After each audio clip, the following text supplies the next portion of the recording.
Bueno, ahora vamos a hablar de salud, ¿no es cierto, Luis? De salud, ¿qué tema, no, Gustavo? Bueno, y nos acompaña el doctor Ricardo López Santi, que es cardiólogo, presidente de la Federación Argentina de Cardiología. Y ahora nos vamos a detener en este título que me parece de fondo, más que un título publicitario, director de la campaña 100.000 corazones.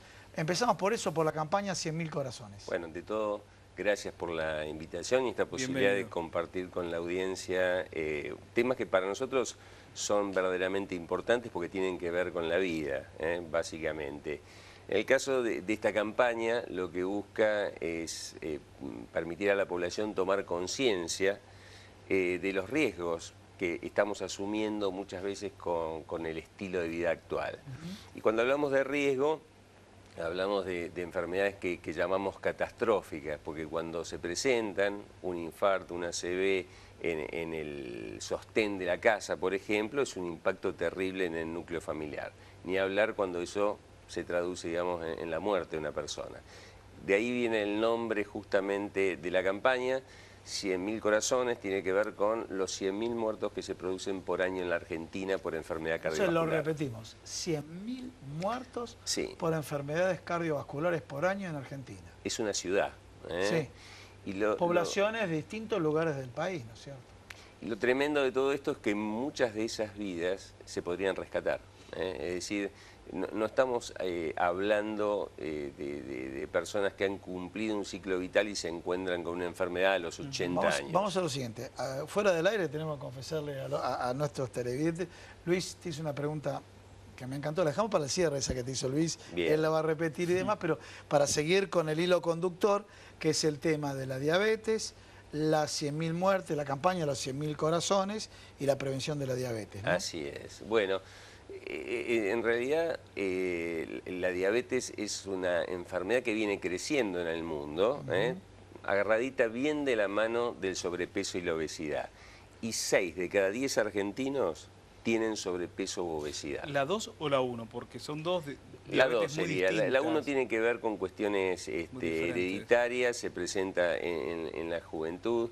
Y la que estamos hablando, que es la de mayor prevalencia, es la 2, que se da en el individuo adulto y es la que se relaciona básicamente con el tema de obesidad. El primer dato, vamos a los datos estadísticos. El primer dato que dijiste recién, para que no pase desapercibido, dijiste un 60% de obesidad. 60%. Tenemos, de acuerdo a la última encuesta nacional de factores de riesgo, 20,5% con obesidad, es decir, un nivel ya significativo. ¿Mórbida? ¿Esa es mórbida? No. Ahí dentro de ese 20% vamos a tener distintos grados. Aquella leve que está un poquito por encima y la mórbida que obviamente ya condiciona al ser humano en cuanto a su calidad de vida en muchos aspectos. Y tenemos un 37% de individuos que están en un punto intermedio, que es lo que llamamos sobrepeso. En total, 6 de cada 10 argentinos están involucrados en esta tarea de decir, bueno, vamos a tratar de acomodar ciertas cosas, porque si no corremos el riesgo de que aparezca diabetes. Decimos 6 de cada 10 o con sobrepeso o con obesidad. O con obesidad. Bien. ¿Y una persona que no tenga sobrepeso o obesidad puede desarrollar diabetes 1 o 2? Puede llegar a desarrollarlo, porque esto tiene que ver básicamente con un órgano que se llama páncreas, que libera una hormona que se llama insulina, que es la que nos ayuda a regular el azúcar en sangre. Entonces, en un individuo que aunque no sea obeso, comienza a presentar alguna falla de ese órgano, puede traducirse en el tema de la diabetes. Ahora, desde el punto de vista sanitario, que es lo que quizás nos interesa, el número grueso, tiene que ver con la prevención de la diabetes a través del manejo del sobrepeso y la obesidad. También fuera de cámara charlábamos respecto de cuáles son los sectores de la población más vulnerables. Entonces uno ve que son los individuos que tienen sobrepeso o obesidad y que pertenecen a grupos de menor nivel educativo y menor nivel de ingresos. Entonces estamos frente a poblaciones verdaderamente vulnerables en las cuales el conocimiento de qué se trata una dieta saludable o qué implicancias tiene la actividad física no están muchas veces incorporados dentro de sus objetivos. Entonces ahí es donde aparece un poco el rol del Estado de decir, bueno, somos un Estado presente que vamos a cuidar a este porcentaje de la población que es muy significativo. La tipo 2, ¿puede llegar a tener cura o reminiscencia? La 1 sé que no. Yo sé que claro, la 1 no. pero la 2, ¿puede ser? No hablamos de cura en estos casos porque realmente nos enfrentamos a un páncreas castigado a lo largo de muchos años con hábitos inadecuados, y el páncreas se cansó de trabajar, no quiere saber más nada. Entonces, a partir de modificaciones en el peso, en la actividad física, vamos a lograr un mejor control de la enfermedad, pero ya no la vamos a poder hacer desaparecer, ¿eh? Por eso también es muy importante trabajar con gente joven, porque muchas veces creemos que este tipo de patologías, la diabetes y pegada a ella la enfermedad cardiovascular, que desgraciadamente es el desenlace más frecuente, pertenecen a los grupos poblacionales de mayor edad, y no es así. Por debajo de los 50 años mueren 7.000 personas todos los años por enfermedad cardiovascular. Si uno ve la cantidad de muertos por cáncer de mama y por SIDA, por ejemplo, es exactamente esa cifra. Y acá estamos hablando simplemente de menores de 50 años. Por eso, cualquiera de los que estamos aquí en esta sala, no estamos exentos de tener en nuestro interior cierto proceso que puede llevar a tapar las arterias. Por ejemplo, la diabetes. Y dado que la diabetes se transforma en un gran corrosivo de nuestras arterias, es hoy para los cardiólogos un gran objetivo el hecho de que se llegue a prevenirla por un lado y al diagnóstico oportuno por el otro. Hace unos años atrás me tocó estar a cargo de un programa provincial ¿Por qué de no diabetes. le comentamos acá a todos los televidentes? Has trabajado en el Ministerio de Salud de la provincia en la gestión anterior. Claro, entre el 2007 y el 2012. Y en ese momento teníamos el programa provincial de diabetes más importante del país, que era el PRODIABA, y teníamos 80.000 pacientes a cargo. Pero cuando sacábamos cuentas, de acuerdo a la prevalencia de la enfermedad, de cuántos pacientes nosotros deberíamos estar cubriendo, era de 320.000. Quiere decir que había 240.000 pacientes que no sabíamos si tenían diagnóstico, que estábamos seguros que no recibían medicación porque nosotros no se la dábamos.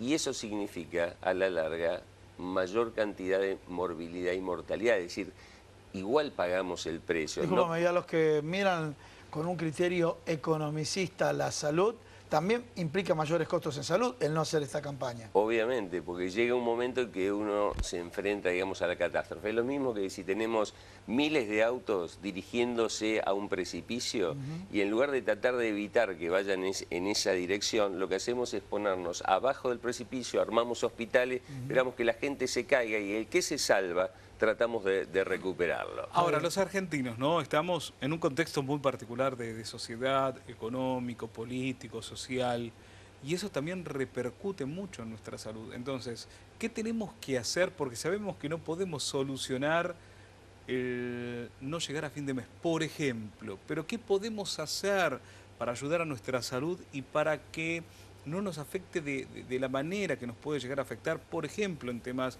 cardiovasculares, doctor?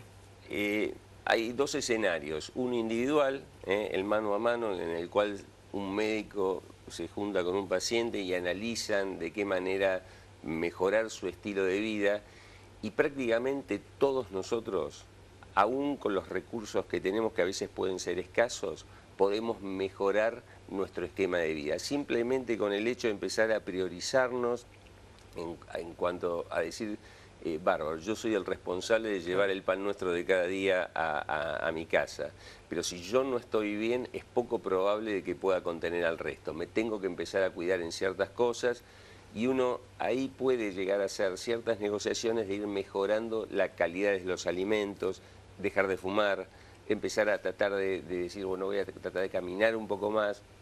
Y con esos cambios desde lo individual puedo llegar a tener mejorías. Y después tengo las cuestiones colectivas, en las cuales, como digo, a cada uno le cabe su cuota de responsabilidad. Sí. Hoy el argentino tiene una expectativa de vida 7 u 8 años menor que la de los países desarrollados. Es decir, un chiquitito que nace hoy aquí en Argentina va a tener una expectativa, si es varón, de alrededor de 74 años, y si nace en Australia va a ser de 83. Y eso no tiene que ver con cuestiones étnicas, tiene que ver con la contención social de cómo nos estamos cuidando, ¿no? Entonces ahí es donde, por un lado, el Estado en su rol rector por el otro lado las distintas organizaciones.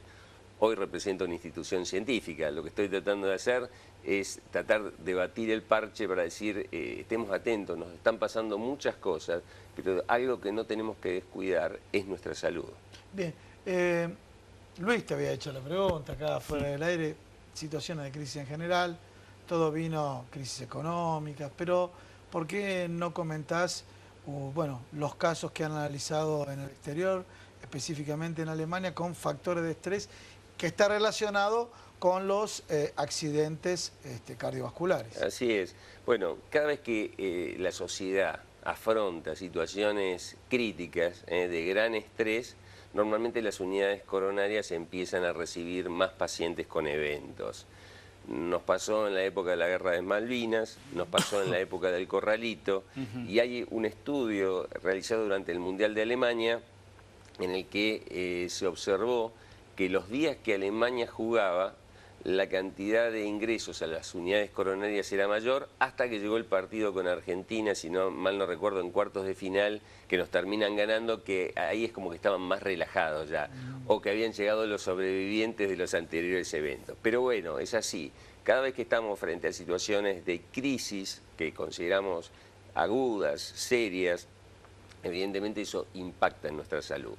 Pero mucho más impacta lo que se llama el estrés crónico, situaciones no resueltas a nivel familiar, a nivel laboral. Vamos a mencionar ejemplos, situaciones, el estrés crónico, situaciones no resueltas. A ver, por ejemplo, una separación, divorcio.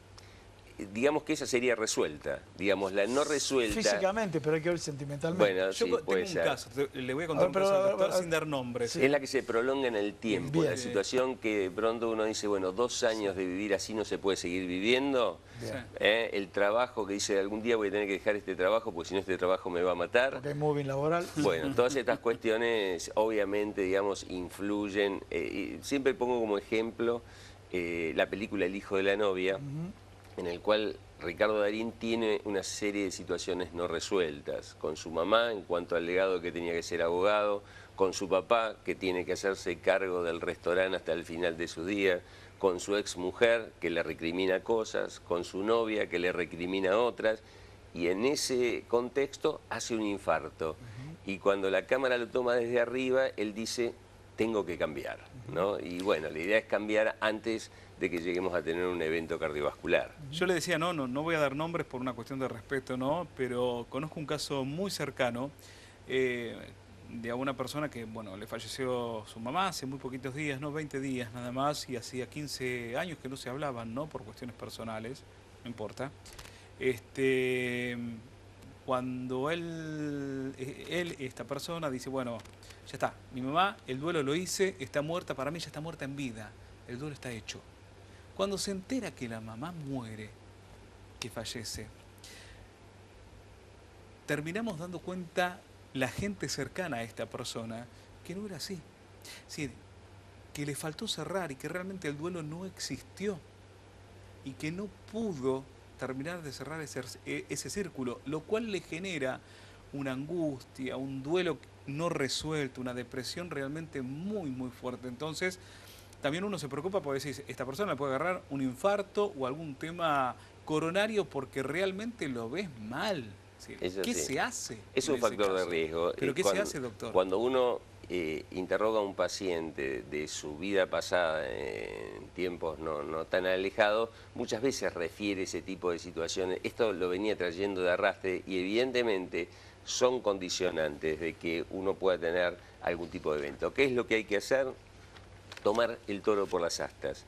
Tanto al estrés como al tabaco, como a la obesidad, hay que tratar de ir derecho a la raíz de cuál es el origen de esa situación. En este caso, si fuera un amigo mío, yo le recomendaría el apoyo con un psicoterapeuta para empezar a tratar de destrabar este tipo de cuestiones. Si a eso puedo acompañarlo con algunas modificaciones en su estilo de vida que yo considere que le van a aportar mayor calidad, ese sería de alguna manera el camino. Bueno, hacemos una síntesis, así cerramos la nota, de la campaña 100.000 corazones. ¿Están trabajando en dónde y con qué tipo de acciones? Campaña 100.000 corazones en todo el país, desde hace 12 años, aproximadamente son 40 días de actividad, comenzamos el 29 de septiembre y normalmente son actividades en las cuales se abre una oportunidad a la comunidad de participar en jornadas de actividad física, puestos de detección de factores de riesgo, le pinchan el dedo para ver el azúcar en sangre, le toman la presión, los invitan a charlas, que son charlas de concientización, la presencia en medios de comunicación, como esta que tenemos hoy, charlas a los equipos de salud. Así que realmente es una campaña muy participativa, tiene muchos actores ya muy consustanciados con las consignas de la campaña y con el apoyo de las instituciones científicas que le dan cierto grado de transparencia y compromiso como para no bajar la bandera, porque sabemos que la lucha que tenemos por delante es muy intensa y los objetivos que de alguna manera nos hemos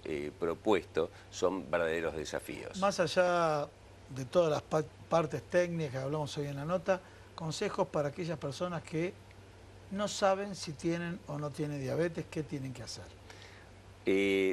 Quizás el primer dato es acercarse a un lugar donde le puedan hacer una prueba sencilla para ver su nivel de azúcar en sangre. Y sobre todo, aquel que siente que el cinturón le ajusta, porque el perímetro de cintura, la pancita está más desarrollada, ese es un candidato obviamente ideal. Si uno nunca se hizo un análisis de sangre, creo que hoy es el día de hacerlo. Aquellos que hace un tiempo largo que no lo hacen, tomar conciencia que es bueno ya repetirlos periódicamente, aunque sea una vez por año, como para saber cuál es mi situación, porque desgraciadamente la diabetes, como alguna de estas enfermedades, no duele, y entonces uno tiene que ir a buscarla para detectarla en tiempo y forma. Bueno, doctor Ricardo López Santi, muchas gracias. Excelente, realmente. Muchas gracias por Gracias a ustedes por acompañarnos y abrirnos las puertas del programa. Muy amable. Bueno, muchas gracias. Muchísimas gracias.